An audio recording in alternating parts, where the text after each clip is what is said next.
शिव महापुराण की कथा के माध्यम से शिव जी को एक लोटा जल चढ़ाने के माध्यम से हम शिव को महसूस कर सकते हैं। शंकर की कृपा क्या है, शिव की दया क्या है, शिव की करुणा क्या है। आवाज बढ़ाओ उधर की। शिव करुणा सागर, शिव दया सागर, शिव कृपा सागर। कृपा कैसे करते? भगवान शंकर की जो भक्ति है, भगवान शंकर का जो स्मरण है, भगवान शंकर का जो भजन है, भगवान शंकर की जो शिव महापुराण की कथा है, ये गंगा की धार की तरह। शिव महापुराण की कौमार खंड में लिखा है, यदि हम किसी तीर्थ में भ्रमण नहीं कर सकते, शिव महापुराण का कौमार खंड कहता है, मान लो किसी तीर्थ में हम परिक्रमा नहीं कर सकते, किसी तीर्थ की हम परिक्रमा नहीं लगा सकते, मान लो किसी तीर्थ में हम जाकर वहां का भ्रमण नहीं कर सकते, तो शिव महापुराण का कौमार खंड कहता है, जब हम किसी तीर्थ की परिक्रमा नहीं कर सकते, किसी तीर्थ में जाकर भ्रमण नहीं कर सकते, किसी तीर्थ में या किसी गंगा के तट पर, यमुना के तट पर, सरयू के तट पर हम नहीं जा सकते या वहां की परिक्रमा नहीं कर सकते, तो शिव महापुराण का कौमार खंड कहता है कि तीन के साथ थोड़ा थोड़ा चला करो। यदि हम इन तीन के साथ 4 कदम भी चलते हैं तो हमको तीर्थ का फल मिलता है। कौन तीन बताए? तो शिव महापुराण के कौमार खंड में कहा, एक माता, दूसरा पिता और तीसरा सदगुरु। कोई शिव का भक्त मिल जाए तो उसके साथ 4 कदम चलते हैं तो तीर्थ का फल मिलता है। अपनी माता के साथ में 2-4 कदम चलते हैं तो तीर्थ का फल मिल जाता है। अपने पिता के साथ में 2-4 कदम चलते हैं तो तीर्थ का फल मिल जाता है। कोई शिव गुरु मिल जाए, कोई शंकर का उपासक मिल जाए, कोई शिव भक्त मिल जाए, उसके साथ भी हम अगर 3-4 कदम चलते हैं तो तीर्थ का फल मिल जाता है। ये शिव महापुराण के कौमार खंड में 3 नाम बता। अब इसमें एक नाम हम अपनी तरफ से जोड़ रहे हैं, एक नाम हम अपनी तरफ से जोड़ रहे हैं कि गौ माता के साथ भी अगर 4 कदम चलते हो तो तीर्थ का फल प्राप्त होगा। गौ माता के साथ तो माता, पिता, शिवगुरु, कोई भगवान शंकर का परम भक्त या आपका कोई सच्चा गुरु मिले जीवन में, उसके साथ, या गौ माता के साथ हम जितने कदम चलते हैं, जितने कदम चल रहे हैं, उतने तीर्थों का फल हमारे खाते में लिखा था।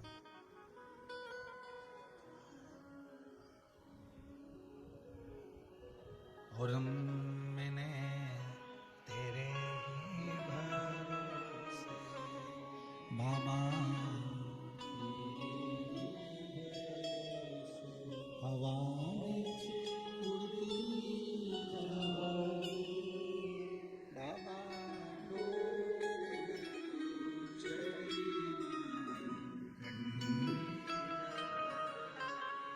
भोले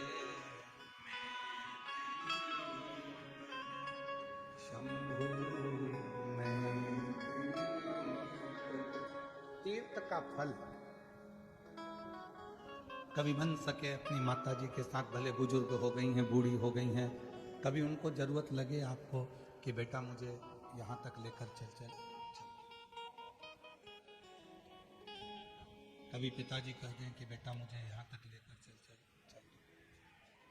जितने कदम हमारे माता के साथ में, जितने कदम हमारे पिता के साथ में, जितने कदम हम हमारे माता पिता के साथ चलेंगे उतना उतना तीर्थ का फल हमको मिलेगा। और कभी कोई सतगुरु तुम्हारी जिंदगी में मिले, कोई सच्चा गुरु तुम्हारे जीवन में मिल जाए, कोई शिव गुरु तुम्हारे जीवन में मिल जाए। शिव गुरु का मतलब क्या होता है?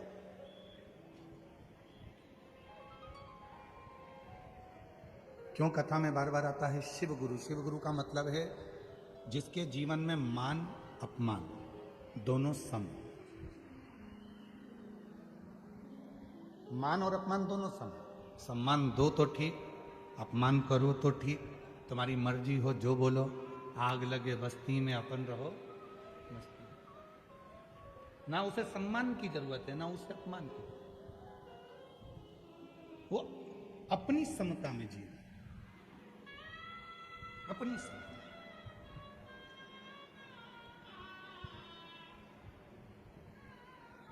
दुनिया के लोग मोबाइल की स्क्रीन को बार बार साफ करते हैं। आपके पास भी मोबाइल है, जब जब मोबाइल पे बात करोगे तो थोड़ी देर में उसको पेंट से घिस लो, साफ कर लो मोबाइल की स्क्रीन। दुनिया के लोग गाड़ी की सीट पर बैठते हैं तो गाड़ी की सीट को थपथपा के साफ करते हैं। आप भी बैठ कर आए होगे तो पहले तुमने अपने पल्लू से या रुमाल से या थपथपा के धूल साफ करी।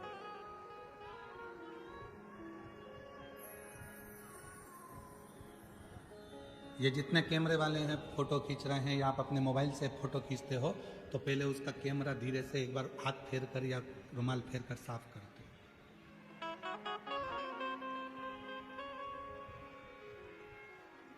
आप मोबाइल का स्क्रीन साफ कर रहे हो बार बार, आप कैमरा साफ कर रहे हो बार बार, आप बैठने से पहले गाड़ी की सीट साफ कर रहे हो, कुर्सी पर बैठते हो तो कुर्सी की सीट भी साफ कर कर बैठते हो। तो फिर भगवान की जब भक्ति करने बैठते हो तो मन साफ कर कर क्यों नहीं बैठते? उसमें अहंकार, काम, आसक्ति, लोभ, वासना, तृष्णा क्यों भर कर बैठते? उसने मुझे अपशब्द कहा, मैं उसको आड़ा टेढ़ा बोलूंगा। भगवान उसने ऐसा कर दिया, प्रभु उसने ऐसा बोल दिया, परमात्मा उसने ऐसा कर दिया। तो हम वो क्यों सोचें? हम वो क्यों विचार?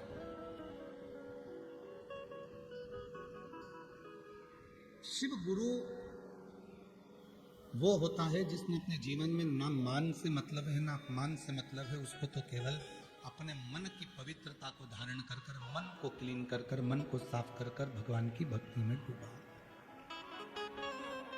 और यहाँ भुसावल की इस पवित्र कथा में मां ताप्ती के तट पर जितने भी शिव भक्त इस पवित्र कथा को इन पंडाल में बैठकर 42 डिग्री टेम्परेचर, 43 डिग्री टेम्परेचर में धूप में बैठकर जो कथा सुन रहे हैं, आप किसी शिव गुरु से कम नहीं हो। आप भी गुरु हो और शिव गुरु, आप भी शिव गुरु हो। आपके अंदर भी मान और अपमान का मतलब नहीं है। बैठने की जगह मिल गई, कहाँ बैठे? कोई ने पूछा क्यों तू कथा में गई थी तो कहाँ बैठी थी? मैंने तुझे देखा था बिल्कुल पीछे बैठी थी, तेरी तो इतनी पहचान है, तू आगे जाके क्यों नहीं बैठी? उसने कहा कथा तो सुनना है ना भोलेनाथ जी की, सियोर वाला गुरु जी को सुनने गई थी, मैं तो शिव पुराण सुनकर आ गई, अब मुझे आगे से मतलब ना पीछे से मतलब ये शिव गुरु का भाव है, उसमें शिव गुरु तत्व। क्यों? तेरी तो इतनी पहचान थी और तुझे बैठने के लिए कोई जगह नहीं मिली आगे, और तू तो उधर पीछे के पंडाल में साइड में बैठी थी, मैंने देखा था तुझे एलईडी के पास में बैठी थी। हाँ, कथा तो सुनी ना, कहीं पर भी जगह मिली सुनी ना। इसको शिव गुरु कहते हैं कि ना तो आगे से मतलब ना पीछे से मतलब, ना मान से मतलब ना अपमान से मतलब। तो जितने भी शिव भक्त भुसावल की इस पवित्र धरा पर, यावल की इस पवित्र धरा पर, मां ताप्ती के तट पर जितने भी शिव भक्त ये इतनी भरचक गर्मी में जो कथा सुन रहे हैं, आप भी किसी शिव गुरु से कम नहीं हो, क्योंकि आपके अंदर ना मान से ना अपमान से, ना कोई आगे से ना कोई पीछे से, आपको तो केवल एक मतलब है, श्री शिवाय नमस्ते।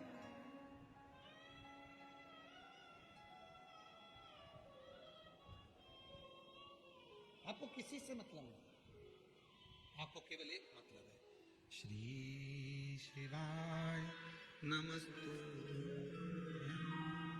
श्री शिवाय नमस्तुभ्यं, श्री नमस्तु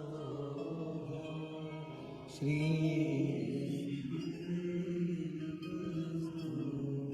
कोई मतलब नहीं है, जहां जगह मिले वहां बैठ कर भजन करना। शिव मंदिर में जा रहे हो, कोई कह रहा है कि बताओ शंकर जी के मंदिर में वो अपनी जगह संभाल कर बैठ जाती है, वो पसर कर बैठ जाती है, वो अपनी जगह इकट्ठा करके बैठ जाती है, तुमको जगह नहीं देती, लोटा भर जल चढ़ाने नहीं देता। कोई बात नहीं, वो चढ़ा रही है ना, एक ही बात, जब वो उठ जाएगी मैं चढ़ाऊंगा। शिव गुरु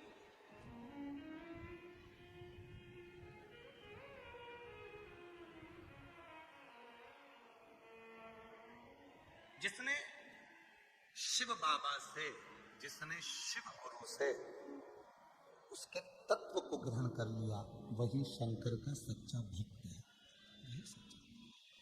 और जो ग्रहण नहीं करा,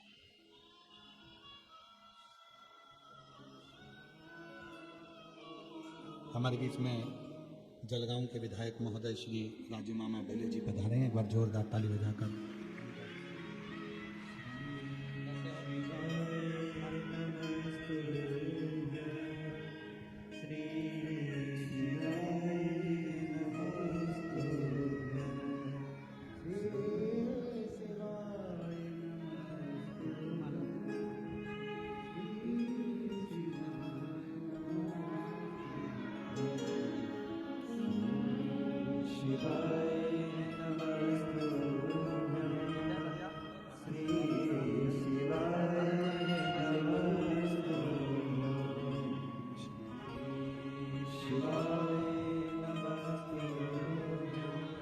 श्री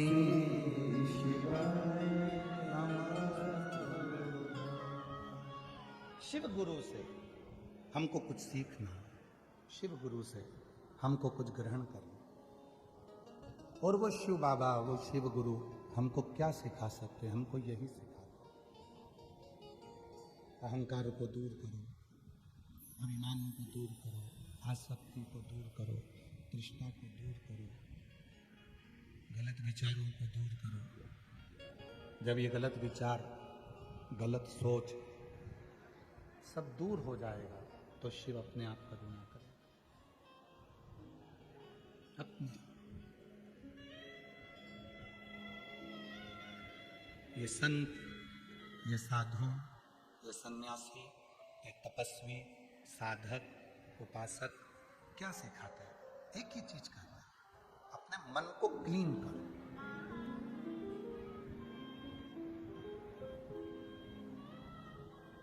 महाराष्ट्र के जितने भी संत हुए, महाराष्ट्र की भूमि के जितने भी संत हुए, ग्रस्त घर में रहकर भगवान को कैसे प्राप्त कर सकते हैं, यह महाराष्ट्र के संतों ने सिखाया है। महाराष्ट्र के संतों ने सिखाया है कि घर में रहकर भगवान को कैसे प्राप्त कर सकते हैं, परिवार में रहकर भगवान को कैसे प्राप्त कर सकते हैं। घर नहीं छोड़ना, परिवार नहीं छोड़ना। हे भाई रुपेश, इधर देखो, इधर की आवाज बढ़ाइए पीछे की। घर परिवार कुटुंब कबीला नहीं छोड़ना, सबके साथ में रहकर सबके साथ में रहो और भगवान की अविरल भक्ति को धारण करो, सबके साथ। कभी कभी लोग कहते हैं, क्यों गुरुजी तुमने नया मंत्र निकाल दिया, श्री शिवाय नमस्तुभ्यं। हम उन बहन भाई से कहते हैं कि हमने इस मंत्र को नहीं निकाला, ये शिव महापुराण में विद्येश्वर संहिता में छुपा हुआ मंत्र था, जिसको मेरे भोले बाबा ने प्रकट कर दिया, इसको हमने नहीं निकाला। आज का जो जमाना है, इस कलिकाल में ओटीपी का जमाना है। बैंक में अगर खाता खुलाना है तो एक ओटीपी आएगा, पैसे निकालना है तो एक ओटीपी आएगा, रजिस्ट्री कराना है जमीन की तो ओटीपी आएगा, कोई टैक्स का काम करना है तो ओटीपी आएगा, कोई टैक्स का काम करना है तो ओटीपी आएगा, कोई दूसरा कोई काम करना है तो ओटीपी आएगा। ये आज का जो जमाना है वो ओटीपी का जमाना है, ओटीपी।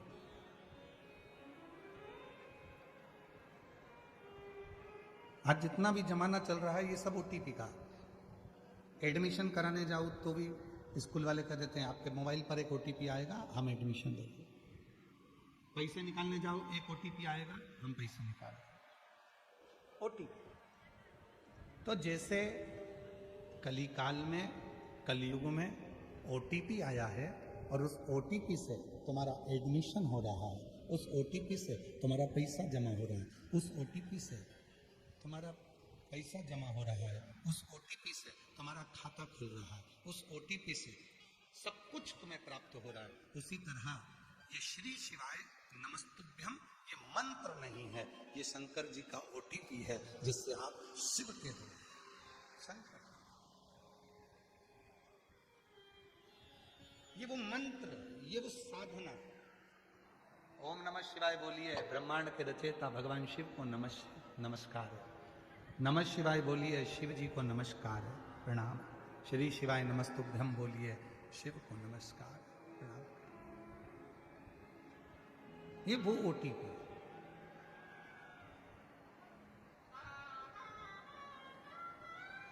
आप जितना जितना इसको जपोगे, जितना जितना भजोगे, उतना उतना शिव के करीब में पहुंचते चले शंकर।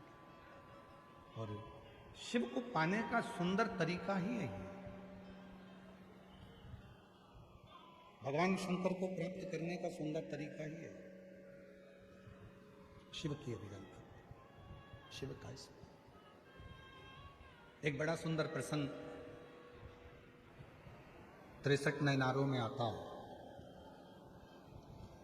बहुत सुंदर प्रसंग है।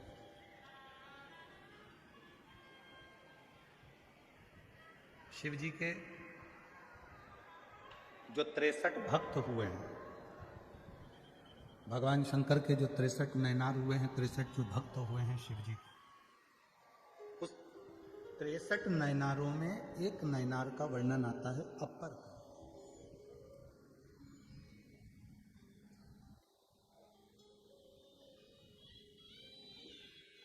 शिव जी के 63 शिव भक्तों में से 63 शिव भक्तों में से एक शिव भक्त है अपर, जिनका नाम है अपर। तमिलनाडु प्रदेश के रहने वाले हैं और इनका जो बचपन था वो शिव की भक्ति में निकला। इनकी एक बहन है तिलकावती, भाई का नाम है अपर और बहन का नाम है तिलकावती। दो भाई बहन हैं, अपर और तिलकावती।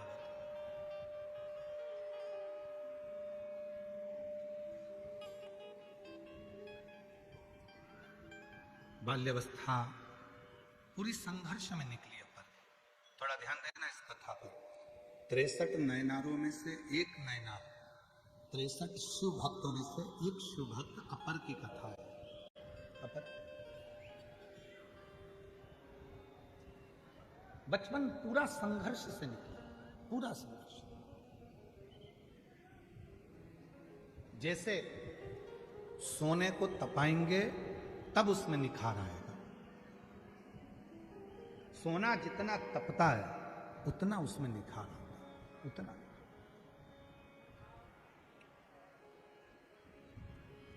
चांदी के बिस्कुट की कीमत कम है, पर चांदी की पायल की कीमत, चांदी के जेवर की कीमत ज्यादा है। सोने के बिस्कुट की कीमत कम है और सोने के जेवर की कीमत ज्यादा। आप सोने वाले के पास जाकर झगड़ा करोगे, क्यों साहब सोना तो ये भाव चल रहा है और तुम उसका जेवर इतना महंगा दे रहे हो। चांदी तो ये भाव चल रही है और चांदी का जेवर, हमने चांदी की पायल बनवाई, चांदी की बिछुड़ी बनवाई, तुमने इतनी महंगी दी। हमने चांदी का कड़ा बनवाया, तुमने इतना महंगा दिया। बिस्कुट की कीमत कम, जेवर की कीमत ज्यादा। और ये आप भी जानते हैं। तुम्हारे लड़के की शादी करो और लड़के की शादी में हमारे उधर का एक नियम है कि बहू के चढ़ावे में जेवर दिया जाता है। इधर का नहीं मालूम हमको, भूसावल का इधर देते हैं क्या? अरे जम के तो बोलो। बहू को देते हो पाटली, हार, मंगलसूत्र, और ये सब जेवर जो है देना पड़ता है। इधर है ऐसा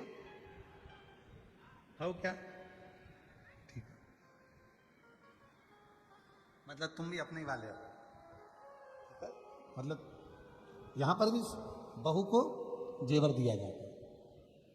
अब तुम सोचो कि मेरे को बहू को जेवर की जगह एक काम करती हूँ, 2 तोले का हार बनवाऊंगी, 1 तोले की चूड़ी बनवाऊंगी, 1 तोले के कान के बनवाऊंगी, ठीक है, 4 तोला सोना हो गया।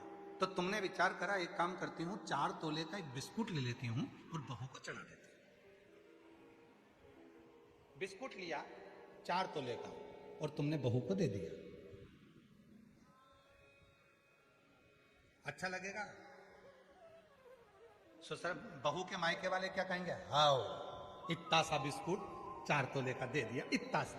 और वही 4 तोले के बिस्कुट की तुमने हार बनवाया, पाटली बनवाई, कान के बनवाए, बेंदा बनवाया, नथनी बनवाई, सब कुछ बनवाकर तुमने दिया, तो पूरा घर देखकर वाह इतना सोना दिया,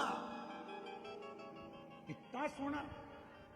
बिस्कुट दिया, कीमत उतनी थी, बिस्कुट दिया 4 तोले का और 4 तोले का ही जेवर दिया। पर जेवर देखते से लोगों ने कहा हाफ सेट, फुल सेट, हाथ का, पांव का, और नथनी, बोर, बुंदा सब दिया। और अगर इतना सा बिस्कुट दे देते एक डिब्बी में रख के, तो लोग कहते और राम बताओ लड़की की किस्मत फूट गई, इतना सा दिया, सास इतनी कंजूस है, इतना सा दिया।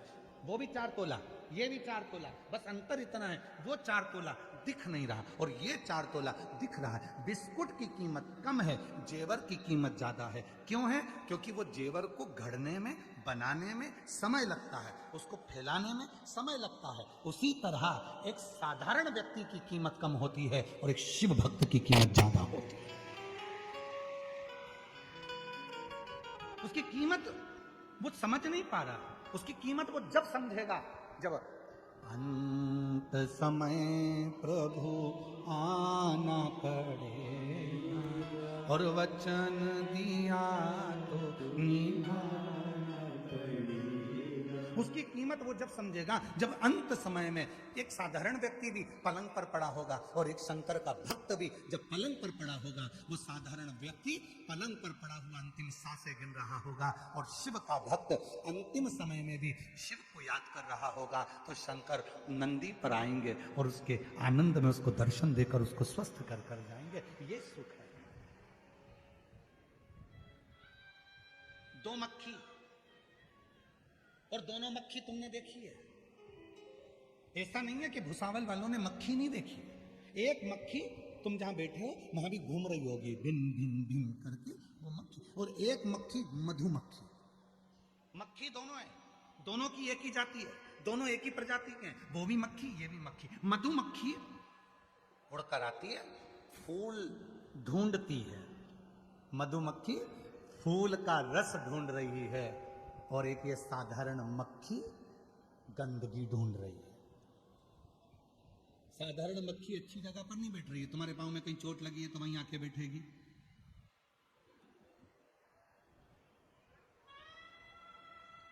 कहीं आंख में कीचड़ जमा होगा तो मक्खी वहीं आकर बैठेगी। और ज्यादा नहीं बोलूं,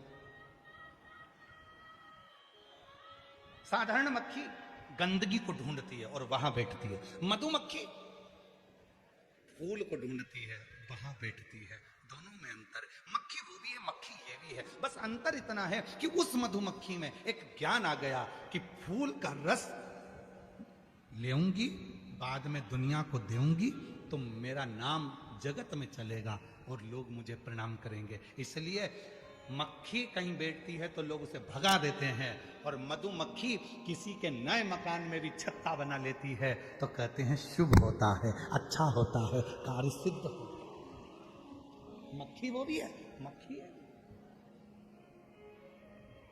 दोनों में अंतर।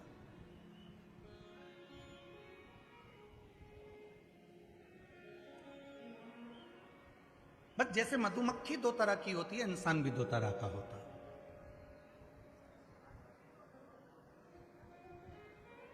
एक मक्खी की तरह होता है, दारू की दुकान पे मिलेगा।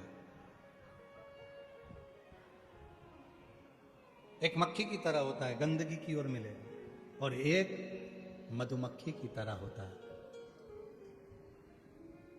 जब भी मिलेगा शिव के मंदिर में, ताप्ती के तट पर, शिव महापुराण में, सत्संग में, कीर्तन में, भजन में, स्मरण में, उसे कोई ना, वो अपनी मस्ती में मस्त,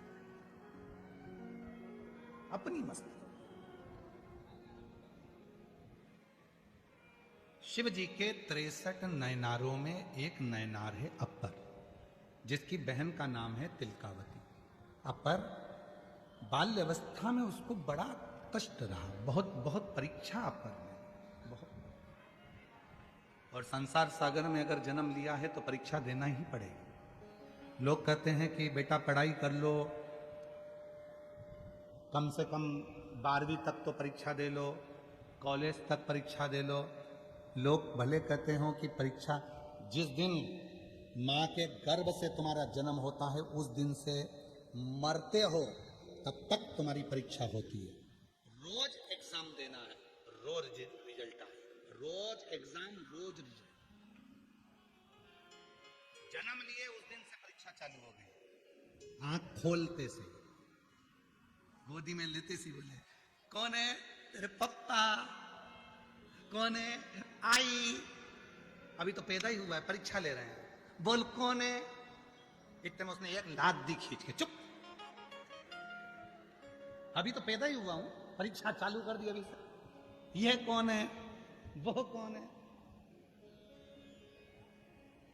दुनिया बड़ी विचित्र है। जिंदा हो तो कोई नहीं पूछेगा कि पापा कैसे हो, कि आई कैसे हो, कि मम्मी कैसे हो।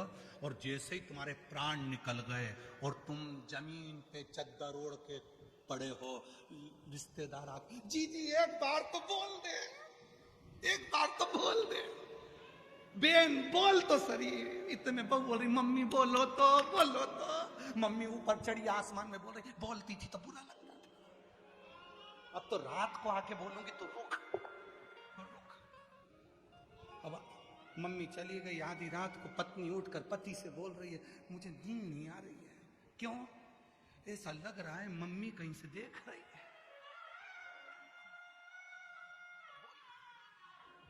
जिंदा थे कोई नहीं बोलेगा कि तुम बोलो, जिंदा थे कोई नहीं पूछेगा तुम क्या हो, जिंदा थे कोई तुम्हारे पास में आकर नहीं बैठेगा बात करने के लिए, जिंदा थे कोई तुमसे बात करने की फुर्सत नहीं है। और मरने के बाद तुम्हें जगह जगह कर पूछेंगे एक बार तो बोल दो पिताजी, एक बार तो बोल दो भैया, एक बार तो बोलो भाभी जी, कितना प्रेम करती थी भाभी जी, मुंह से तो बोलो भाभी, मुंह से तो बोलो। अब भाभी तो चढ़ी गई ऊपर, काय का बोले।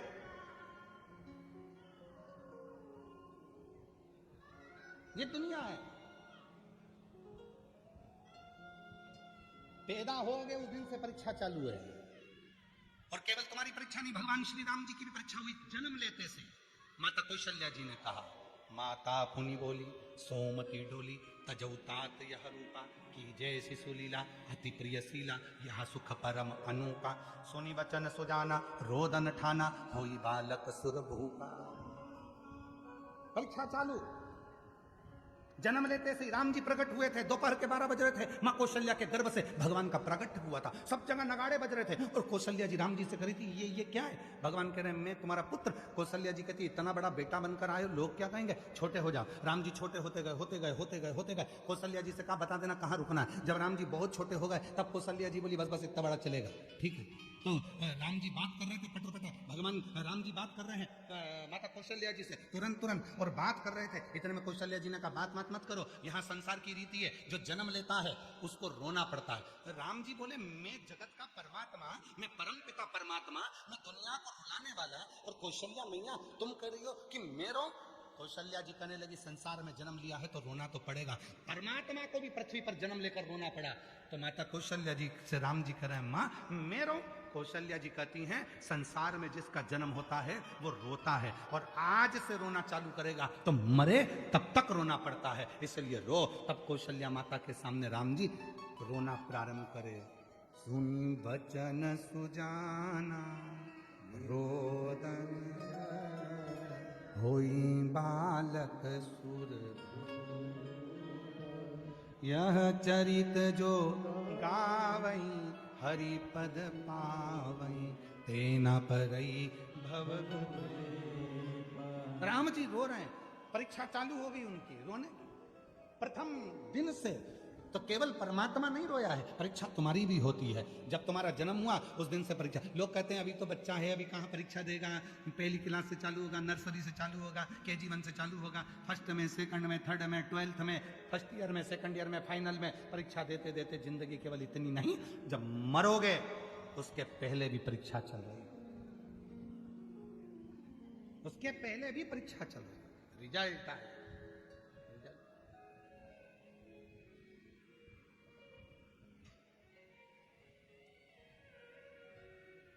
तीन तरह के रिजल्ट हैं, पास हो जाओ, फेल हो जाओ या सप्लीमेंट्री। एक आध सब्जेक्ट रुक गया फिर क्लियर करो। उसी तरह से तीन तरह, पास मतलब बैकुंठ, अब जन्म नहीं होना है, पुनरपि जननम पुनरपि मरणम के प्रपंच से छूट गए। फेल मतलब वापिस नरक में आओगे, फिर 84 लाख योनियां काटो, फिर वापिस मनुष्य की। और तीसरे नंबर का है सप्लीमेंट्री। सप्लीमेंट्री मतलब हॉस्पिटल में पहुंच गए, अंतिम सांसें चल रही है, डॉक्टर ने वेंटिलेटर लगा दिया, आखिरी में जवाब दे दिया, माइनर अटैक आया, हार्ट अटैक आया, गाड़ी में थे और पूरे के पूरे नीले पड़ गए, मर गए, श्वास निकल गई, उसके बाद भी थोड़ी सी दवाई काम कर गई और तुम्हारी श्वास वापिस आ गई, तुम ठीक हो गए। समझ लेना सप्लीमेंट्री आई थी, थोड़ा सा अच्छे से पढ़ाई कर लो और भजन कर लो, कीर्तन कर लो, दान कर लो, पुण्य कर लो, सत्कीर्तन कर लो, शिव पुराण की कथा सुन लो और एग्जाम क्लियर कर लो। पर लोग इतने चतुर हैं कि सप्लीमेंट्री आने के बाद भी पढ़ाई नहीं करते और वो नकल करने की कोशिश करते हैं। जैसे ठीक हुए दुकान पे जाके बैठ गए, जैसे ठीक हुए अपने काम में लग गए, पर भगवान का नाम नहीं लिया, भजन नहीं किया, कीर्तन नहीं किया, मंत्र जाप नहीं किया, स्मरण नहीं किया, वापिस अपने काम में लग गए। भगवान ने कहा अब वापिस एग्जाम दिलवाऊंगा तेरा, रुक जा,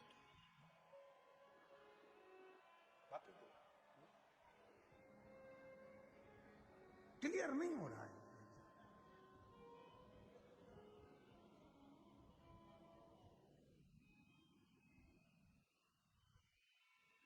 फिर वही संसार का चक्र, उसमें घूमना, फिर वो लाइन स्मरण लो।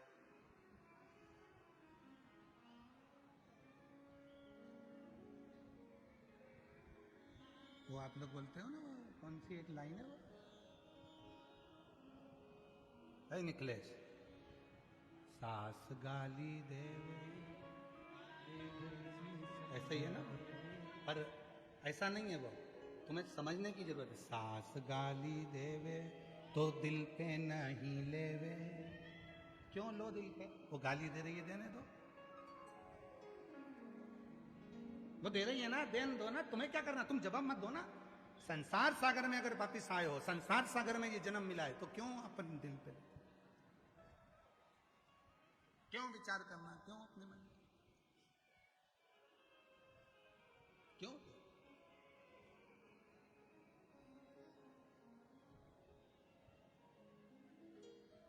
हम तो यहां तक कहेंगे, सास गाली देवे दिल पे नहीं लेवे, उम्र का है कसूर। ये सब उम्र का कसूर है, वो गाली दे रही है, देन दो उसको, वो तुम्हें सिखा रही है। कुम्हार को देखो जो मटका बनाते हैं, कुम्हार को देखो जो बर्तन बनाते हैं मिट्टी के, वो कुम्हार एक हाथ अंदर रखता है मटका बनाते समय और एक हाथ से थप थप थप थप थप थप, एक हाथ अंदर, एक हाथ थप थपाता है। बस घर की बुजुर्ग माँ भी ऐसी होती है, घर का बुजुर्ग बाप भी ऐसा होता है, अपनी बहू को, अपने बच्चों को थोड़ा थप थपाता है, थोड़ा कष्ट देता है, पर नीचे से संभालता भी रहता है, मेरी बहू है, मेरा बेटा है, मेरा। क्यों?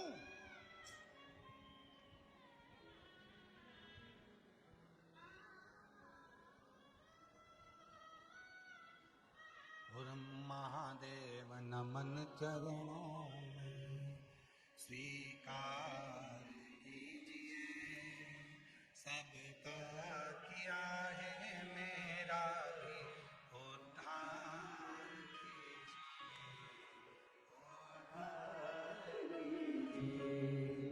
हे त्रिपुंडधारी, हे त्रिशूलधारी, हे त्रिपुंडधारी,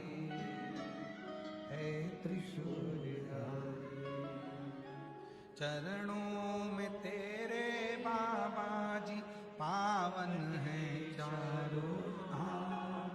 चरणों में तेरे बाबा जी पावन है चारों धाम। तेरी देव करते वंदना पूजे हैं सीतारा। तेरी देव करते वंदना पूजे हैं सीतारा। हो जाए पूरी कामना, हो जाए पूरी कामना। उपकार कीजिए सबका किया है मेरा भी उद्धार कीजिए। उद्धार कीजिए हे त्रिशूलधारी, हे त्रिशूलधारी, हे त्रिशूलधारी, हे त्रिशूलधारी। उसने दिया है हम समझें। शिव के 63 नयनारों में 63 नयनारों में एक नयनार है अपर, और अपर की बहन है तिलकावती। अपर की बहन तिलकावती 63 नयनारों में से एक नयनार।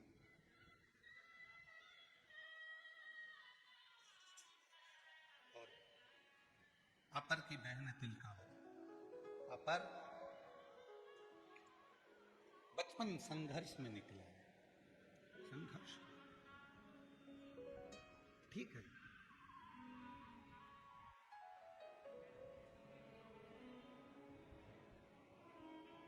संघर्ष होना चाहिए।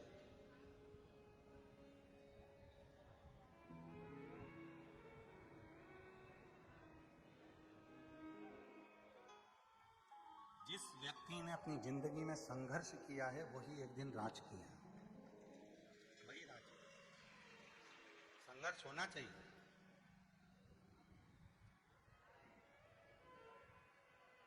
किसी डॉक्टर के पास जाकर पूछना, छोटा सा बच्चा 2-3 साल का, उसको कालीन पर रखो, डंलप के गद्दे पर रखो, मखमल के कपड़े पहनाओ, खूब सुंदर सुंदर श्रृंगार करो, वो बच्चा बार बार बीमार पड़ता रहेगा। डॉक्टर कहते हैं कि इसको थोड़ा मिट्टी में खेलने दो। डॉक्टर कहते हैं इस बच्चे को थोड़ा जमीन पर खेलने दो, इसको मिट्टी शरीर में लगने दो। जब ये मिट्टी शरीर में लगेगी तो ये बच्चा मजबूत होगा और इसकी जो बीमारियां हैं वो थोड़ी कम होगी। इसको मिट्टी लगना चाहिए। मिट्टी।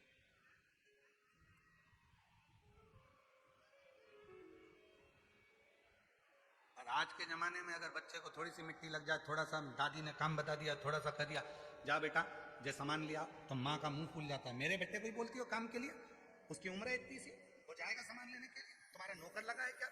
बच्चे को दादी काम बता रही है, वो बार बार जाना आना करेगा, उसके स्वास्थ्य के लिए लाता है। भारत के एक संत घूमने के लिए विदेश गए, तो विदेश में 2 हॉस्पिटल बने थे।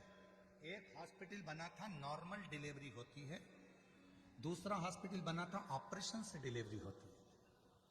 बच्चा होता है नॉर्मल, दूसरा था ऑपरेशन से बच्चा होता है।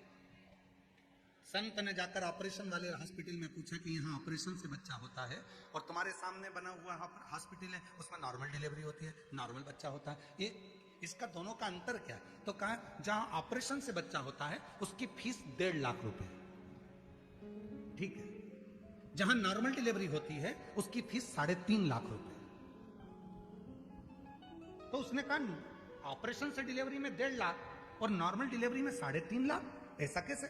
उसने अंदर गया तो सारी मशीनें देखी, ऑपरेशन से बच्चा होता है। अब नॉर्मल डिलीवरी होती है, वहां गया, वहां जाकर देखा तो एक छोटा सा कमरा दे दिया, कमरे के बाहर एक गार्डन दे दिया, गार्डन में थोड़े से आटा पीसने के लिए चक्की रख दी, थोड़ी सब्जियां दे दी बोने के लिए, और कह दिया इसमें हम लड़की को रखते हैं जिसका गर्भ रहता है, उसको कहते हैं सब्जी काटो, सब्जी बनाओ, अपने घर का पोछा लगाओ, झाड़ू लगाओ, बर्तन मांजो और चक्की चलाकर आटा पीसो, रोटी बनाओ और खुद बर्तन मांजो और खुद पानी भर कर लाओ। जब वो पानी भरने जाती है, जब वो चक्की पीसती है तो 3.5 लाख रुपए तुम नॉर्मल डिलीवरी का ले रहे हो और 1.5 लाख रुपए तुम ऑपरेशन का ले रहे हो। गजब है। अब वहां जाकर देखा तो विदेश में जितने ऑपरेशन के लिए बच्चों की माताएं नहीं खड़ी थी, उससे ज्यादा नॉर्मल डिलीवरी के लिए खड़ी थी। और वही कि भाई हमारे भारत में होता है, सास कह देती है बेटा थोड़ा काम कर लो डिलीवरी के टाइम, जाते के टाइम, तो बहू को लगता है कि मम्मी तो मुझसे काम करा रही है। इतने में गई डॉक्टर को दिखाने, डॉक्टर ने कह दिया बेड रेस्ट, पड़ी रहो, मोबाइल चलाती रहो।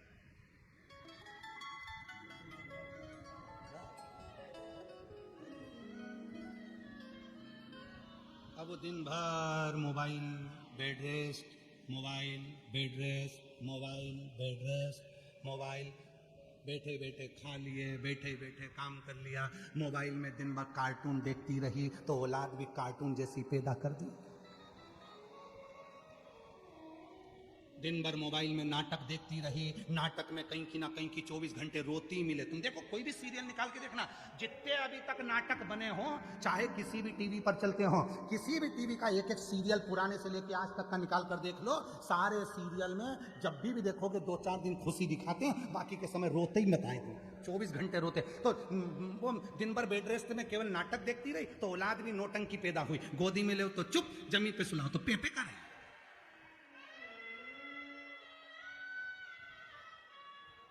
फिर सास को गुस्सा आ जाता है और आखिरी में सास गुस्से में कह देती भैया हमारे भी 3-3 4-4 थे बहू, तुमने गजब की औलाद पैदा करी, धन्य। फिर सास को गुस्सा आ जाता, वो भी कह देती गजब की पैदा करी तुम, हमारे भी 3-4 थे, खिला देते पिला देते पटक देते, वो खेलते रहते और तू तो उनको गोदी में ले लेके मेरा चंदा है तू, मेरा सूरज है तू, ले गोदी में ले घूमती ना 24 घंटा। फिर तो गुस्सा तो आए, सास को भी गुस्सा आ जाए, अच्छी औलाद पैदा करी भगवान। और वो औलाद भी ऐसी, पहले के बच्चे जन्म लेते थे नानी के घर में तो नानी से बहुत प्रेम होता था। पहले के बच्चे दादी के घर पैदा होते थे तो दादी से प्रेम होता था। आज के बच्चे हॉस्पिटल में पैदा होते तो डॉक्टर सिस्टर से प्रेम होता है। हर 15 दिन में बीमार पड़ जाते हैं, हॉस्पिटल लेके जाओ, बस हॉस्पिटल की सीढ़ी चढ़ो और बच्चा ठीक, क्योंकि उनको उनकी मौसी की याद आने लगती, उनको मामा याद आता है, डॉक्टर मामा, बस हाथ लगाता है बच्चा ठीक हो जाता है। फिर कहते हैं हमारा फैमिली डॉक्टर इतना बढ़िया, बस हाथ लगाता ठीक हो जाता। क्यों? क्योंकि उसको आदत पड़ी है। नानी के घर पैदा होता तो नानी के यहाँ जाकर खुश होता, दादी के यहाँ पैदा होता तो दादी के यहाँ खुश होता। हॉस्पिटल में पैदा हुआ है तो 15-15 दिन में उसको हॉस्पिटल की याद आती है तो ले जाना पड़ता ही। कभी सांस उठेगी, कभी सर्दी हो गई, कभी जुकाम हो गया, कभी कुछ हो गया, फिर लेके भागो, फिर लेके भागो, और हॉस्पिटल की सीढ़ी चढ़ते से एकदम ठीक, बढ़िया, एकदम बढ़िया।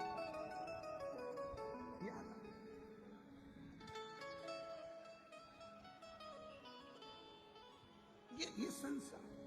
अरे भाई कष्ट आया है, लोग कहते हैं भगवान तुमने हमको इतनी समस्या दे दी, भगवान मुझे इतना दुख दे दिया, भगवान इतना दुख दे दिया। एक दिन शंकर जी आए, शंकर जी ने कहा रुक जा, तो हमेशा कहता है मेरी समस्या बहुत बड़ी है, मेरा दुख बहुत बड़ा है। शंकर जी ने कहा जितने भी आएंगे सब अपनी अपनी समस्या लिखो, ऐसे कुड़कुड़ा के पटक दो, और सबको लगता है कि मेरी समस्या बड़ी है, इसकी समस्या कम है, इसकी समस्या बड़ी है, इसकी समस्या कम है, तो सब अपनी अपनी समस्या लिख के पटको, और सब अपनी अपनी पटकने के बाद एक एक पर्ची उठा लो, और जो पर्ची उठाएंगे वो समस्या उसकी रहेगी। ठीक है? एक व्यक्ति रोज आता था, भगवान इतना दुखी हूं, इतनी बड़ी समस्या मेरी रखती, भगवान ने कहा लगाओ पर्ची लाओ, सबने अपनी अपनी पर्ची लिखी, समस्या लिखी, डाल दी। अब भगवान ने कहा उठा लो, सबने पर्ची उठा ली। इतने में जो व्यक्ति कहता था भगवान तूने इतनी बड़ी समस्या दे दी, भगवान से कह रहे मुझे ये पर्ची नहीं चाहिए, वापस रखो, वापिस पर्ची रखो। भगवान ने पूछा क्यों? मेरी समस्या छोटी थी, इसकी और बड़ी है, मेरे को नहीं चाहिए। हमको लगता है हमारी समस्या बड़ी है, हमको लगता है हमारा दुख बड़ा है। उस परमात्मा से पूछो उसने दुख क्यों दिया। उस परमात्मा ने दुख इसलिए दिया कि आज तुझे दुख देकर, तुझे तपाकर, तुझे खरा सोना बनाकर, तेरा जेवर बनाकर भगवान तुझे कीमत वाला बनाना चाहता है। नहीं तो बट्टी तो थी, तुझे अच्छा बना।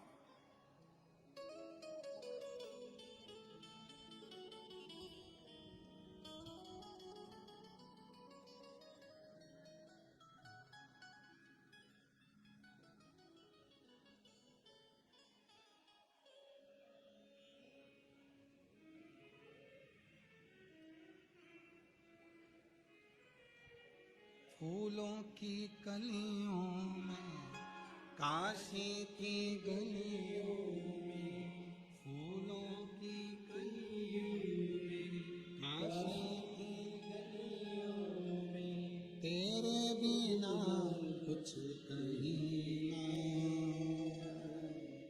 तेरे बिना भी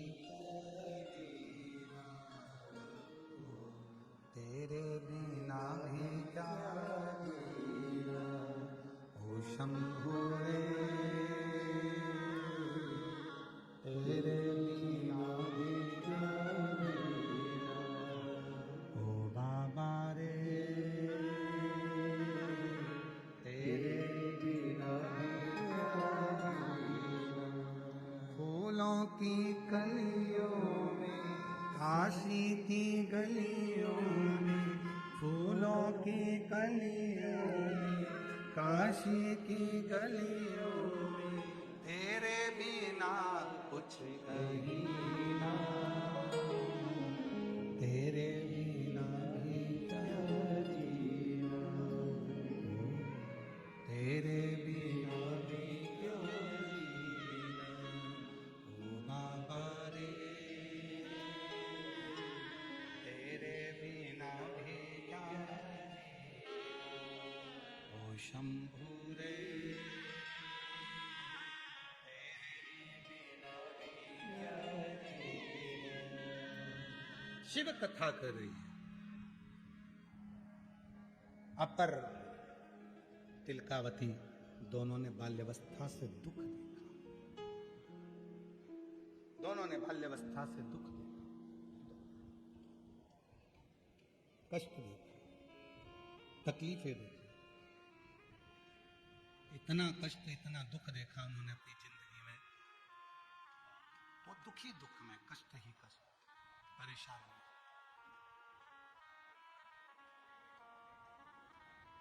परेशानियों में, कष्ट में। अपर एक दिन अपने धर्म को छोड़कर दूसरे धर्म में चला गया, दूसरे अपना धर्म छोड़ दिया, दूसरे धर्म में चला गया। और शिव महापुराण की कथा कहती है, रूखी रोटी खा लेना, प्यासे रह लेना, पर दूसरे धर्म में कभी प्रवेश मत करना। सनातन धर्म से बड़ा कोई धर्म नहीं, सनातन धर्म से बड़ा कोई धर्म नहीं, दूसरे धर्म में ना जाए। सबसे ज्यादा निवेदन करूंगा मैं मेरी बेटियों से, मेरी बेटियों से, मेरी बेटियों, एक दान होता है कन्यादान। जिस बाप की बेटी जन्म लेती है, जिस मां की कोख से बेटी ने जन्म लिया है, अगर वो माँ बाप अपनी बेटी का कन्यादान नहीं कर पाते हैं तो उस माँ बाप को कीड़े का जन्म मिलता है, पेड़ का जन्म मिलता है और लोग उस पर पत्थर मारते हैं। 20 लाख योनियां हैं वृक्ष की, और 20 लाख योनियां लेना पड़ता है एक बेटी के माँ बाप को, अगर वो बेटी का कन्यादान ना कर पाए तो।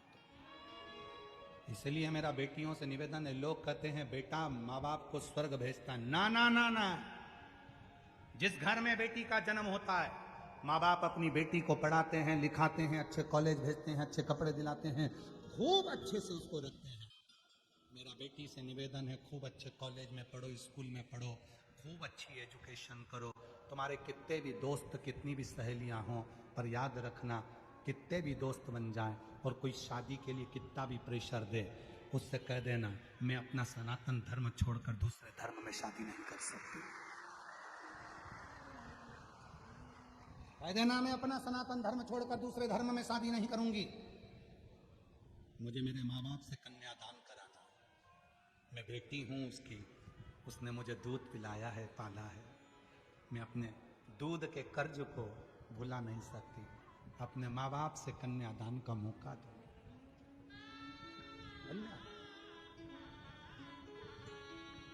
अपने हिंदू सनातन धर्म में शादी करो, दूसरे धर्म में क्यों जाना?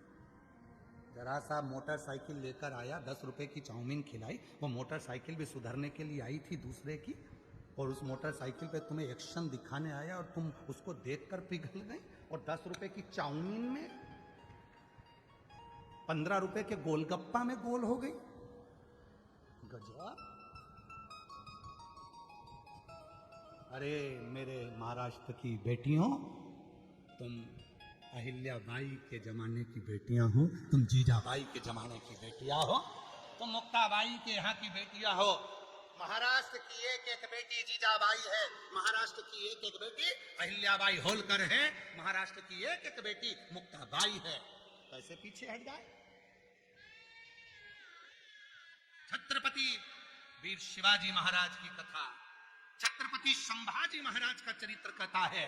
छत्रपति संभाजी की धर्म पत्नी अपने पति के साथ कदम से कदम मिलाकर चलती थी और कहती थी, स्वामी चिंता मत करना, जब तुम्हारी तलवार हल्की पड़े, तुम्हारी ये पत्नी तलवार लेकर मैदान में कूद पड़ेगी। वो मराठाओं की पत्नी।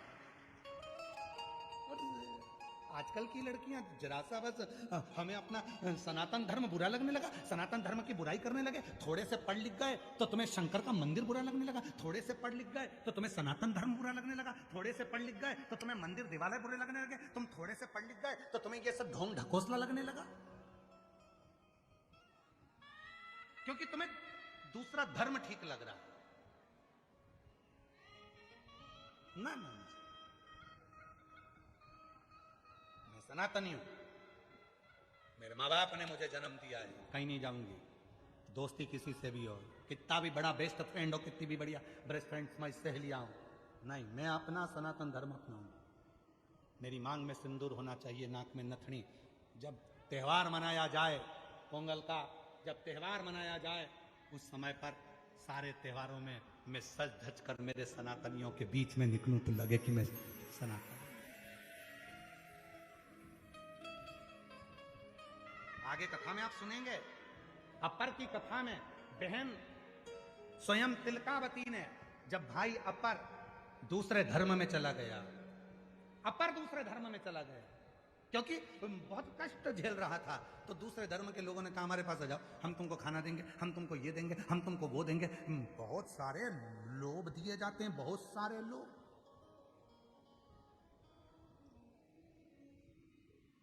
बहुत लोभ दिए जाते।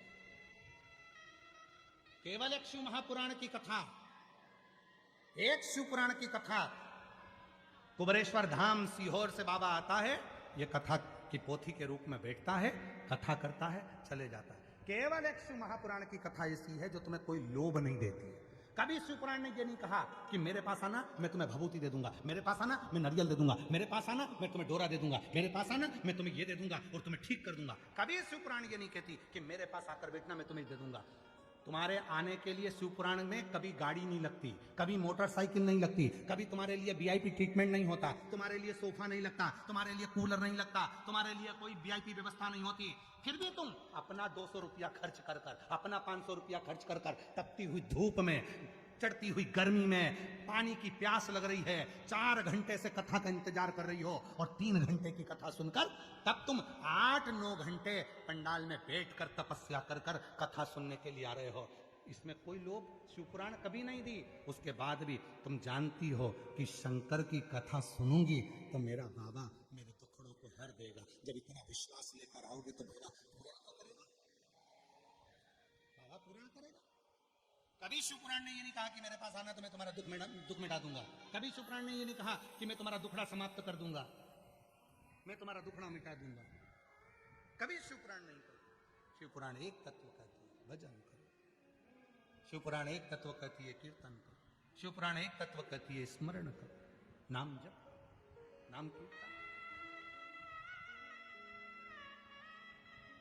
हमारे बीच में स्वामी नारायण पंथ से स्वामी जी महाराज पधारे। एक बार जोरदार ताली बजाकर उनका साथ होगा, स्वागत करना। शिवपुराण कहती है भगवत भजन करो, शिवपुराण कहती है नाम कीर्तन करो। लोभ दिया जाता है, प्रलोभन दिया जाता है, प्रलोभन। लोभ दिया। हमारे धर्म में आ जाओ, हम तुम्हारे साथ में ऐसा करेंगे, हमारे धर्म में आओ, हम तुमको भोजन देंगे, हमारे धर्म में आओ, हम तुम्हें ऐसा करेंगे ना। कोई प्रलोभन। संकल्प लो मेरी बेटी, हम दूसरे धर्म में ना जाए। कितनी बेटियां बैठी हैं, जितनी लड़कियां बैठी हैं खड़ी हो जाएं, जिनकी शादी नहीं हुई सब खड़ी हो जाओ, हो जाओ खड़ी, संकोच नहीं करना।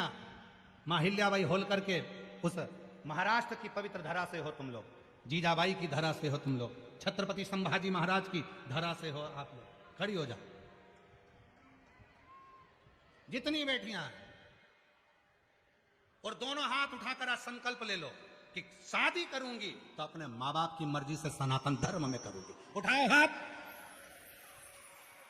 दोनों हाथ उठाकर बोलो हर हर। बैठ जाओ, प्रणाम आपके चरणों में, नमन है मेरी तरफ से, आपके मामा की तरफ से और आपके भाई की तरफ से आपको प्रणाम करता हूं, नमन करता हूं।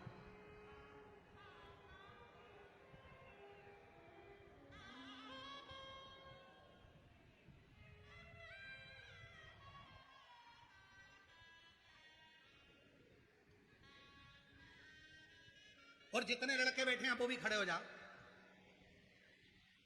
खड़े हो जरा, जितने मुलगा लोग हैं खड़े हो जाओ, हम मुलगा रहेंगे, मुलगा खड़े हो जाओ, खड़े हो जाओ सारे के सारे, जिनकी शादी नहीं, खड़े हो, हाँ हो जाओ।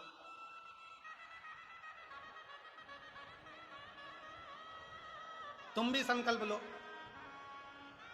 करेंगे शादी तो अपने सनातन धर्म में, अपने सनातनी से, किसी दूसरे धर्म में नहीं। जो अपने बाप की नहीं हुई तो वो तुम्हारी कहां से हो जाएगी।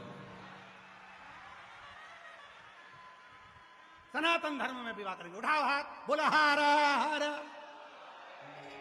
बस बैठ जाओ, प्रणाम, नमन है तुमको।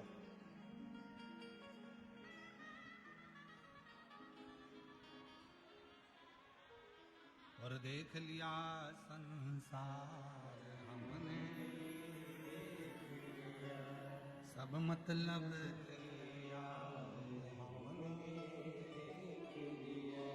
झूठे नाते झूठे रिश्ते, झूठे नाते झूठे रिश्ते, अरे झूठा है संसार हमने देख लिया, सब मतलब तेरा।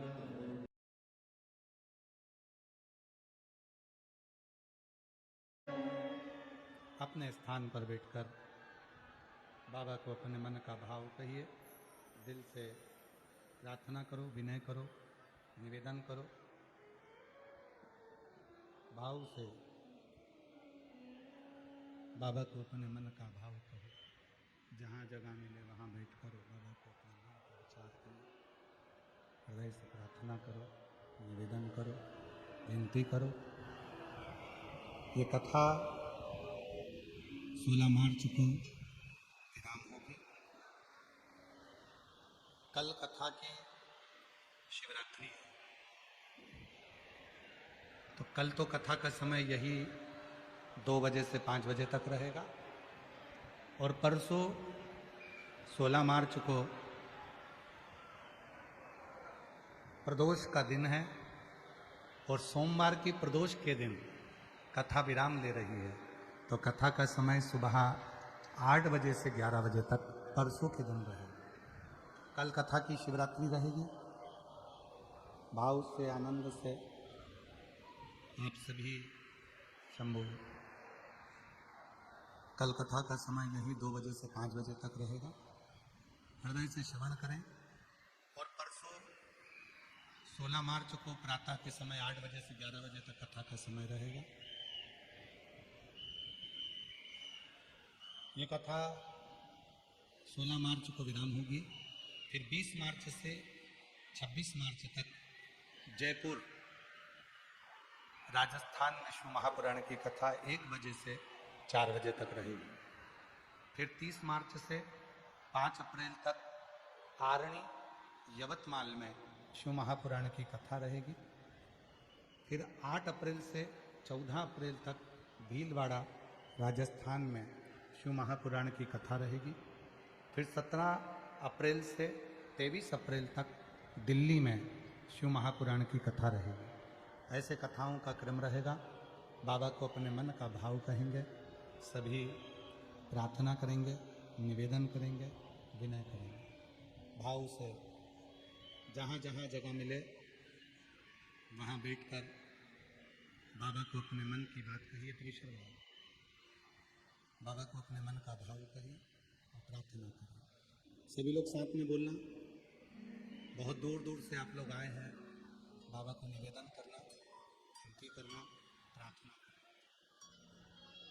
भाव से विनय करिए।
नमस्तु श्री शिवाय नमस्तु श्री शिवाय नमस्तु श्री शिवाय नमस्तु भोला सब दुख काटो ओ भोला सब दुख काटो शिव शंकर जपो तेरी माला भोले भोले जपो तेरी माला भोला सब दुख काटो ओ भोला सब दुख काटो देश है मंगलकारी देश है मंगलकारी शमशान वासी हमारा शमशान वासी हमारा ओ सब दुख काटो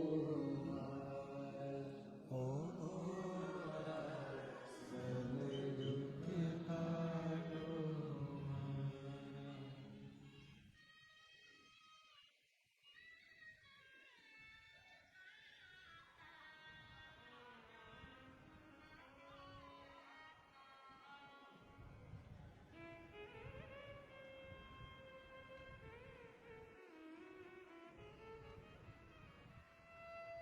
बाबा देवादिदेव महादेव भगवान शिव ओगरदानी प्रकालदर्शी कैलाशी अविनाशी भगवान शंकर की पवित्र कथा कर रहे हैं।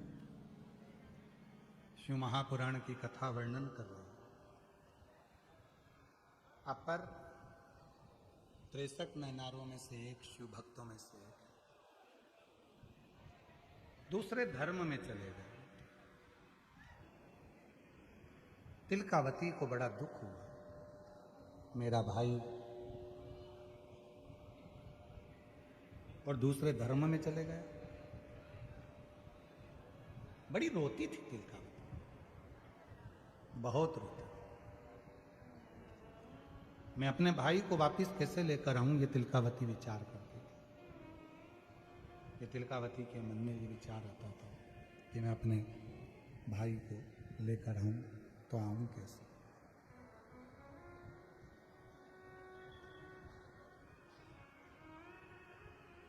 जल चढ़ाने के लिए जब भी शिव जी के मंदिर जाती थी तिलकावती, शिव जी से प्रार्थना करती। कई लोग कहते हैं कि भगवान से रोज रोज मांगना नहीं चाहिए।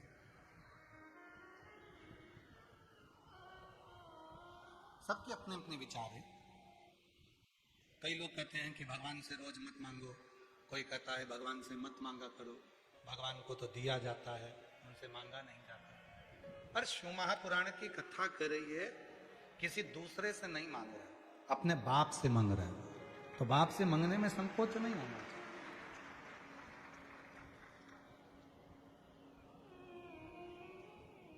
पड़ोस की आंटी से जाकर बिस्कुट मांगोगे वो ठीक नहीं है।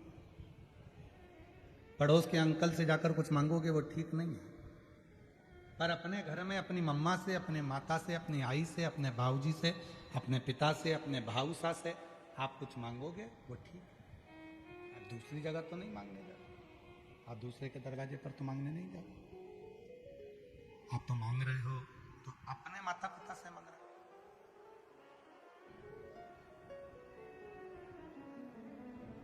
किसी दूसरे से मांगने के लिए भले मत मांगो। और हम तो आपसे भी कहते हैं, अपने दुखड़े, अपने मन की बात, जब रोज शिव जी के मंदिर में जल चढ़ाने जाओ तो रोज अपने बाबा से अपने दिल की बात करा करो।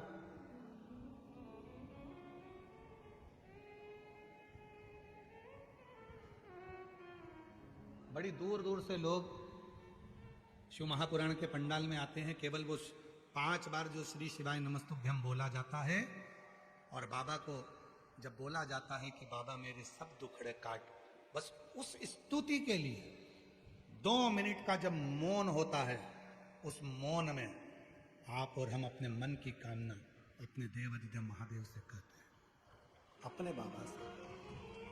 वो जो 2 मिनट का मौन जो होता है, उस 2 मिनट के मौन में वो बाप से बात करी जाती है। अपने हृदय के दुखड़े, अपने हृदय की तकलीफें, अपने हृदय का कष्ट शिव को कहा जाता है, अपने बाप से कहा जाता है।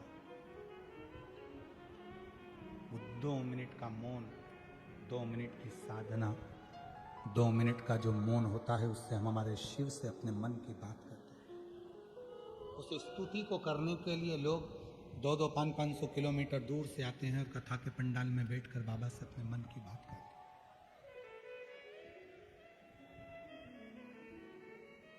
बाबा को अपने मन का भाव कहते हैं।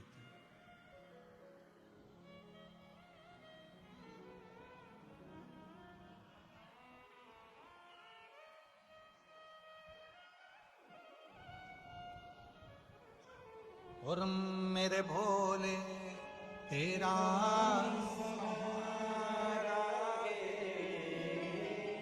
मेरे भोले तेरा सहारा है, मेरी नैया का तू किनारा है, मेरी नैया का तू किनारा, मेरे बाबा तुझे पुकारा है, मेरे बाबा तुझे पुकारा है, मेरी नैया का तू किनारा है, मेरी नैया का तू किनारा। दिल से आप आए हो बहुत दूर से। कई लोग कहते हैं गुरुजी ये शिव पुराण में ऐसा क्या है, आप कथा करने के लिए आते हो, इतने लोग आ जाते हैं, और भी तो कथाएं होती हैं, और भी तो जगह होती है, तो लोग क्यों ना जाते? हमको नहीं मालूम, पर हमको इतना जरूर मालूम है, पहले एक रेडियो होता था, रेडियो का सिग्नल विविध भारती से नहीं मिलता था, तो उधर जाती थी, वहां मिल रहा है क्या, वहां मिल रहा है क्या, वहां मिल रहा है। अब वो रेडियो तो गया, मोबाइल आ गया, मोबाइल का भी नेटवर्क कभी कभी ऐसी जगह होती है नहीं मिलता, तो फिर आगे जाके देखते हैं, फिर वहां जाकर देखते हैं, वहां जाकर क्या यहाँ मिल रहा है क्या, वहां जाकर देखते हैं, थोड़ी देर देखते हैं, नेटवर्क मिलाने का प्रयास करते हैं, मिल जाता है। तो हमको ये लगता है शिव भक्तों का नेटवर्क शिव महापुराण में मिल जाता है। ये हमको नहीं मालूम कि लोग क्यों आते हैं, पर इतना पक्का है कि यहाँ आने वाले का नेटवर्क मेरे देव अधिदेव महादेव से, मेरे शंकर से मिल जाता है, मिल जाता है। विविध भारती चालू, चित्रहार प्रारंभ, सिग्नल मिल गया, मतलब अब जिंदगी में रंग प्रारंभ होंगे, सिग्नल मिल गया। शिव पुराण में जाकर आपने नियम ले लिया, एक लोटा जल चढ़ाने मंदिर जरूर जाऊंगे, और जिसने जल चढ़ाना चालू करा समझ लो तुम्हारा रेडियो में चित्रहार आना प्रारंभ हो गया, मतलब तुम्हारी जिंदगी संवरना प्रारंभ। और रेडियो में एक बात जरूर है, आपकी पसंद के गाने नहीं आएंगे, वो जो चलाएगा वो आएगा। पेन ड्राइव में और रेडियो में अंतर है, पेन ड्राइव आप भरवाओगे वही गाने आएंगे, पर रेडियो में जो उसने कह दिया उसकी मर्जी होगी वही चलाएगा। उसी तरह परमात्मा के पास भी रेडियो है, कितना दुख देना है, कितना सुख देना है, किसको क्या देना है, किसको क्या प्रदान करना है, ये उसी को मालूम है। बाकी के उसके अंदाजे में रहता, वो ये नहीं सोचता कि किसको मुझे क्या प्रदान करना है, किसको मुझे क्या, उसको मालूम है।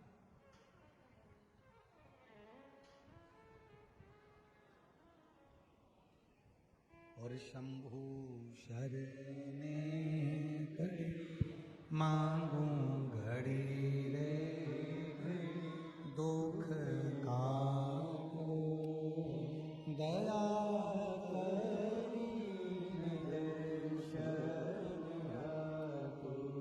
बहन रोज मंदिर जाती है, रोज बाबा से कहती है बाबा कृपा करो मेरे भोलेनाथ, मेरा भाई दूसरे धर्म में चला गया है, वापिस आ जाए।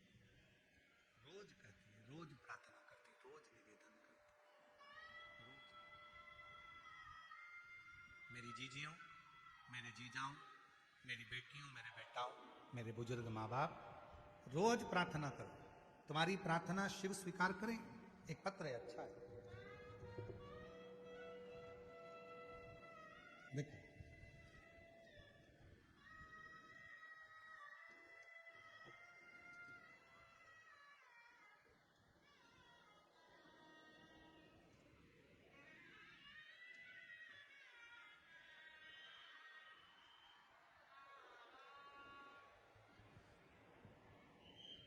मैं कविता देवेंद्र कुमार साकेगांव तहसील भुसावल की रहने वाली हूँ।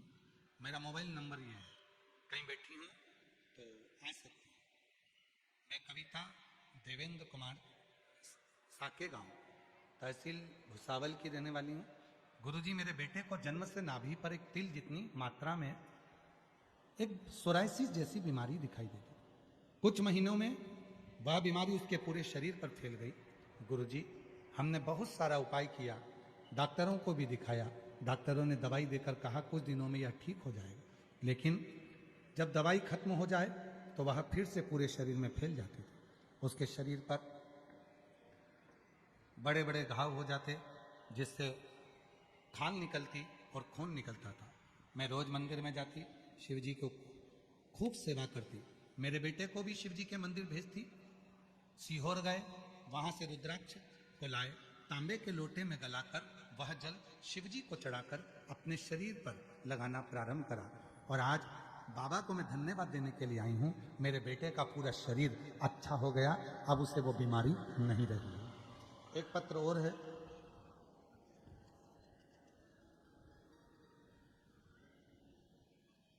मेरा नाम हर्षाली गिरीश पाटिल है, मैं भुसावल की रहने वाली हूँ। मेरा मोबाइल नंबर यह है, कहीं बैठी हो तो हाथ हिला सकती हैं। हर्षाली गिरीश पाटिल भुसावल से हैं, मेरा मोबाइल नंबर यह है। एक लोटे जल महत्व बताना चाहती हूँ, मेरी पूरी जिंदगी निकल जाएगी केवल बताने के लिए, बाबा ने इतना दे दिया है। गुरुजी मेरे पति को सोराइसिस जैसी बीमारी हो गई थी, जिसका मैं फोटो भी लगा रही हूं। उनका पांव देखिए गुरुजी, पहला फोटो दिखाइए, जिसमें सोराइसिस बीमारी हो गई। उस बीमारी में उनका मैं पांव का फोटो भेज रही हूं, शरीर का फोटो भेज रही हूं। गुरुदेव, इतनी बीमारी फैलती चली गई कि सब परेशान हो गए। तब आपकी कथा सुनना प्रारंभ करा। मेरी पड़ोसन ने बताया कि टीवी पर सीहोर वाला प्रदीप मिश्रा पंडित जी की कथा सुना, तुम्हारी सभी परेशानियां दूर होंगी। तभी मैंने टीवी पर कथा सुनना चालू कर दी और सीहोर, बुरहानपुर, जलगांव, शहादा, महाराष्ट्र के पंडाल में जाकर कथा सुनी। वहां की मिट्टी लाती, अपने पति के शरीर पर लगा देती, बाबा को विनती करती, बाबा कुछ भी करो, मेरा पति ठीक हो जाए। सोराइसिस की बीमारी बढ़ती चली गई, ठीक होने का नाम नहीं दे रही। बाबा ने क्या पता आपके कथा के पंडाल की मिट्टी में ऐसा ना जाने क्या है। गुरुदेव, वो मिट्टी मैंने सीहोर से, बुरहानपुर से, जलगांव से, शहादा से, कथा से लाकर लगाई। आज मेरे पति का पूरा शरीर ठीक हो गया और सोराइसिस की बीमारी खत्म हो गई। उसका दूसरा फोटो लगा रही हूँ। पहला फोटो जिसमें सोराइसिस की बीमारी है और दूसरा फोटो जब मेरे पति का पूरा शरीर ठीक हो गया, मैं दूसरा फोटो लगा रही हूँ। बाबा की कृपा से अब मेरा पति पूर्ण तरह से ठीक है। जहां बैठी हो आ सकती है। मेरा नाम सुनीता संतोष तायड़े, ग्राम पिंपरी सेकम, तहसील भुसावल, जिला जलगांव से हूं। मेरी शादी को 18 साल हो चुके थे। हमारे यहाँ कोई संतान का सुख नहीं था। टीवी पर आपकी कथा सुनी, आपने पशुपति व्रत के बारे में बताया। टीवी के सामने बैठकर कथा सुनती थी और वहीं की मिट्टी को गर्भ पे लगा लेती थी। कभी कथा के पंडाल में जाना नहीं हुआ। सीहोर पहुंची, कंकर शंकर की पूजन करी और वहां से कंकर लेकर आ गई। सफेद आंकड़े की जड़ का प्रयोग करा। 10/10/2025 को 18 साल के बाद मेरे घर में संतान ने जन्म लिया। 18 साल के बाद। गुरुदेव, मैं लक्ष्मी जितेंद्र माली पुणे से हूं, महाराष्ट्र के पुणे से निवास करती हूं। मेरी शादी को 10 साल हो गए थे। 10 साल से मेरे यहाँ संतान नहीं थी। बाबा से प्रार्थना करी और आपकी कथा टीवी पर सुनना प्रारंभ करी। फरवरी 2023 में बाबा से विनय कर कर गई थी पंडाल में और बाबा की कृपा से 21 जून 2024 को 10 साल के बाद मेरे घर में संतान ने जन्म लिया है। गुरुदेव, मेरा नाम महाराष्ट्र बुल्डाना, नाम पढ़ के बता जरा, खारमी गांव, कोल गांव। शुभांगी मोहेकर। गुरुजी 14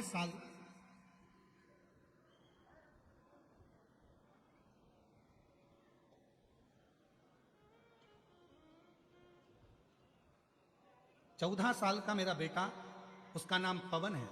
उसको अचानक से फिट की बीमारी हो गई। उसको अचानक फिट आ जाते थे, चक्कर खाकर नीचे गिर जाता था। फिट की बीमारी उसको 14 साल का बेटा है, उसको चालू हो गई।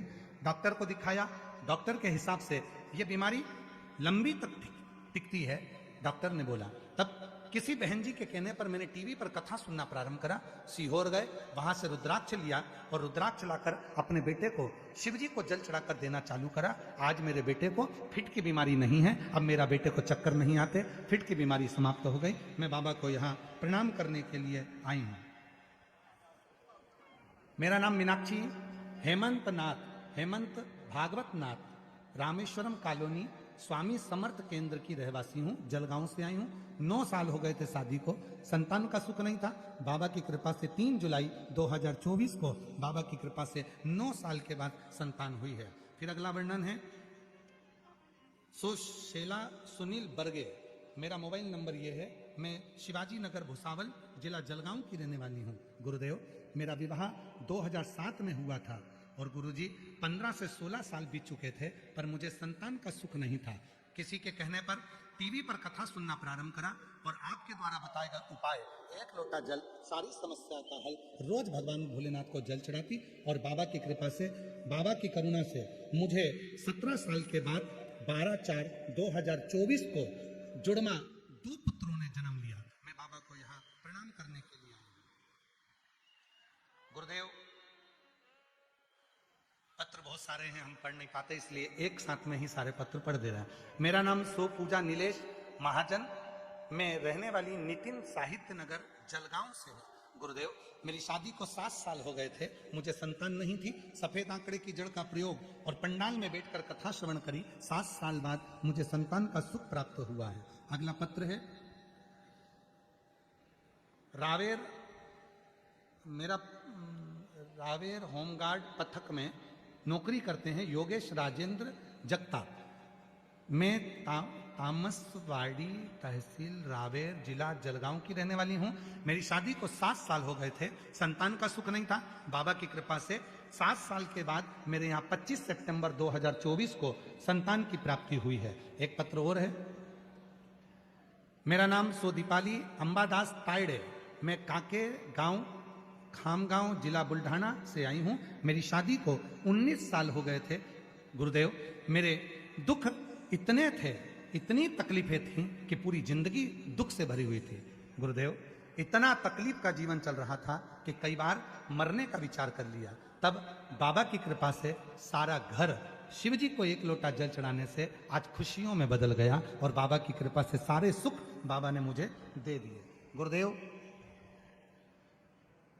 मेरा नाम सो पूजा जगदीश शेलवड़कर, कुंभार, तहसील जामनेर, जिला जलगांव, महाराष्ट्र से हूं। मेरा मोबाइल नंबर ये है। गुरुजी, 13 साल शादी को हो गए थे, मुझे संतान नहीं थी। बाबा की कृपा से रोज बाबा के मंदिर जाना चालू करा, सफेद आंकड़े की जड़ का प्रयोग करा और 18 अक्टूबर 2025 को धनतेरस के दिन मेरे घर में 13 साल के बाद संतान का सुख प्राप्त हुआ। एक बार जोरदार ताली बजाएं सभी के लिए।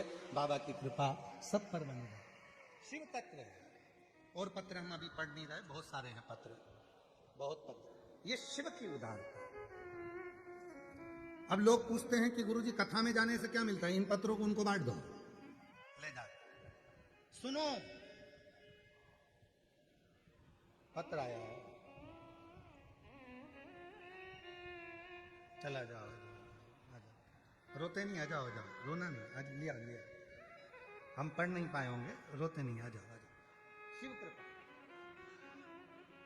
और जो जैसी भावना लाया, बोलो बोलो, वो वैसा ही फल पाए।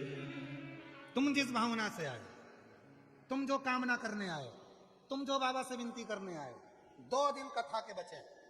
कल कथा यही 2 बजे से 5 बजे होगी। कल शिवरात्रि है कथा की। और सबसे बड़ी खुशी की बात तो यह है कि परसों जिस दिन कथा विराम हो रही है, सुबह 8 बजे से 11 बजे तक कथा रहेगी और उस दिन सोमवार की प्रदोष है। यह खुशी की बात है। कल बाबा की शिवरात्रि कथा की और परसों सोम प्रदोष के दिन बाबा की कथा का विराम है। सोम प्रदोष। तो जो जैसी भावना वो वैसा ही फल नहीं थालियों से लौटाया, वो मन ही मन और कर दिया माया।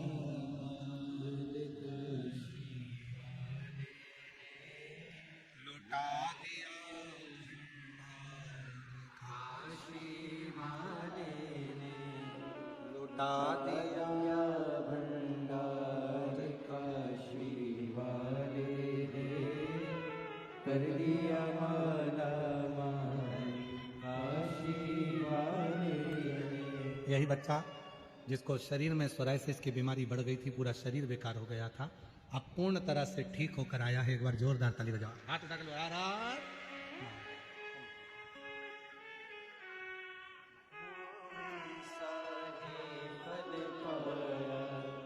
जो जैसी भावना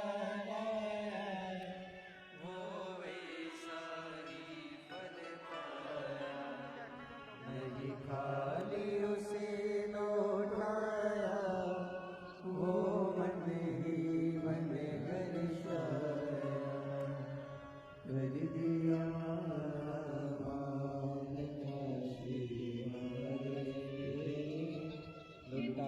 ये भाई को सोराइसिस की बीमारी हो गई थी। बहन ने शिव जी के मंदिर में जाना, पंडाल में बैठकर कथा सुनकर वहां की मिट्टी को ले जाकर इसके पूरे शरीर में लगाना। अब ये पूरा ठीक होकर आया है। एक बार दोनों हाथ उठा कर हर हर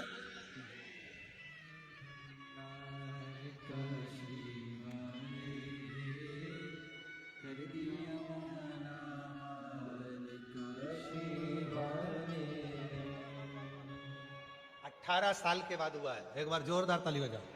शंभो शंभो।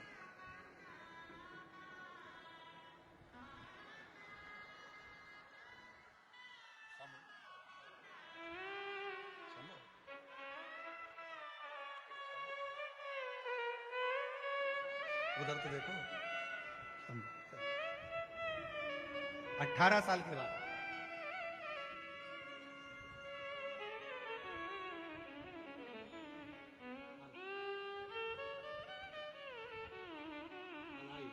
आराम से आराम से।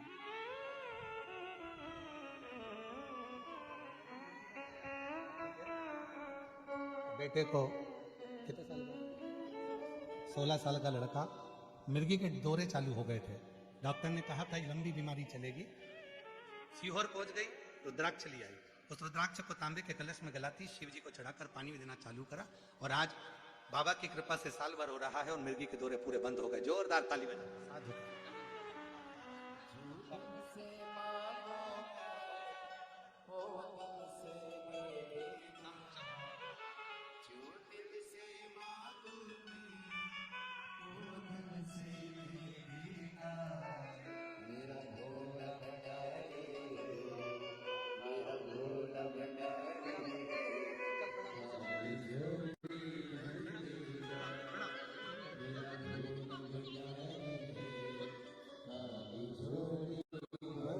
नौ साल के बाद हुआ है। एक बार जोरदार ताली बजा। शिव शिव शंकर शंकर शंभु।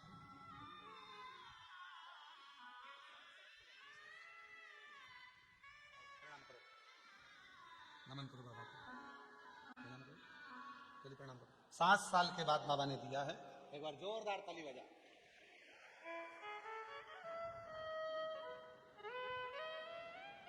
बहुत सारे पत्र हैं। एक दिन कथा में पूरे पत्र पढ़ दिए तो यहीं से लाइन लगी रहेगी, बच्चे आते रहेंगे, उधर से उतारते रहेंगे। आने वाले समय में गवर्नमेंट हमसे कहने वाली है तुम जनसंख्या वृद्धि करा